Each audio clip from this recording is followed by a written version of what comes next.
নমস্কার বন্ধুরা, আর কুকিং চ্যানেলে আপনাদের সবাইকে স্বাগত।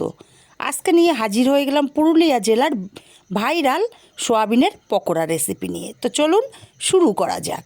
আমি প্রথমে একটা পাত্রে গরম জল নিয়ে নিয়েছি, আর এখানে দিয়ে দিলাম বেশ কিছুটা সোয়াবিনগুলোকে নাড়াচাড়া করে ভালো করে মিশিয়ে দিয়ে 10 মিনিট ঢাকা দিয়ে রেখে দেব।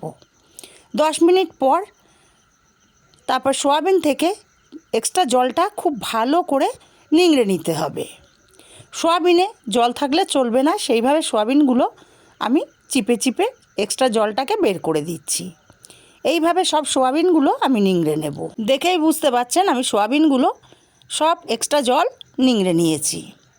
এইভাবে সব এক্সট্রা জলগুলোকে নিংড়ে নিতে হবে। সোয়াবিনগুলো নিংড়ে নেওয়া হয়ে গেলে মিক্সচার জারে দিয়ে দেবো প্রথমে 1/2 ইঞ্চি পরিমাণে আদা, দিয়ে দেবো 4-5টা কাঁচা লঙ্কা, 8-10টা রসুনের কোয়া। মিক্সচার জারটা ঘুরিয়ে প্রথমে এগুলোকে হালকা পেস্ট করে নিয়ে তারপরে এখানে সোয়াবিনগুলো দিয়ে দেব। আর সোয়াবিনগুলোকে দিয়ে পুরোপুরি কিমা তৈরি করে আমি আলাদা পাত্রে নিয়ে নিলাম। এখন এখানে দিয়ে দেব বেশ কিছুটা পেঁয়াজ কুচি আর 1 মুঠো পরিমাণে ধনেপাতা কুচি। দিয়ে দেব এখানে একটা মিডিয়াম সাইজের সেদ্ধ করা আলু আমি গ্রেট করে নিয়েছি, সেটা দিয়ে দিলাম। 1/2 চামচ হলুদ, 1/2 চামচ ধনে গুঁড়ো, 1/2 চামচ জিরে গুঁড়ো, 1/2 চামচ লঙ্কার গুঁড়ো আর 1/2 চামচ গরম মশলার গুঁড়ো। আর সামান্য একটু এখানে দিয়ে দিলাম চাট মশলা বা আমচুর পাউডার, আপনারা এখানে ব্যবহার করতে পারেন। 2 চামচ বেসন আর 3 চামচ কর্নফ্লাওয়ার দিয়েছি, আর দেব 1 চামচ সয়া সস।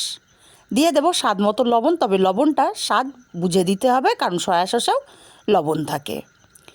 জল ছাড়া সব কিছু খুব ভালো করে মাখিয়ে নিতে হবে। এখানে জলের দরকার পড়বে না, খুব সুন্দর মতো মাখা হয়ে গেছে। আগে থেকেই কড়াইতে তেল গরম বসিয়েছিলাম, তেলটা খুব ভালো করে গরম করে নিয়ে তারপর গ্যাসের ফ্লেমটা মিডিয়াম করে দিয়ে ছোট ছোট পকোড়া এখানে দিয়ে দিতে হবে।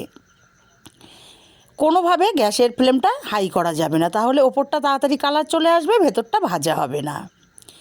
তারপর এক পিঠ ভাজা হলে আরেক পিঠ উল্টে দেব, আর উল্টে পাল্টে পকোড়াগুলো সুন্দর কালার করে ভেজে নিতে হবে। আর এই পকোড়াগুলো কিন্তু যদি কাউকে না বলে খাওয়ান তাহলে সবাই ভাববে এটা মাংসের পকোড়া খাচ্ছে, এতটাই টেস্টি হয়।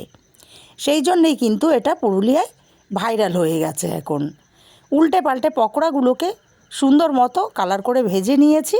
এখন পকোড়াগুলোকে উঠিয়ে নেব। রেসিপিটা কেমন লাগলো কমেন্ট করে জানাতে ভুলবেন না। ভালো লাগলে কাছের আত্মীয় স্বজন বন্ধুবান্ধবের কাছে শেয়ার করতে ভুলবেন না, আর একটা লাইক দিতে ভুলবেন না।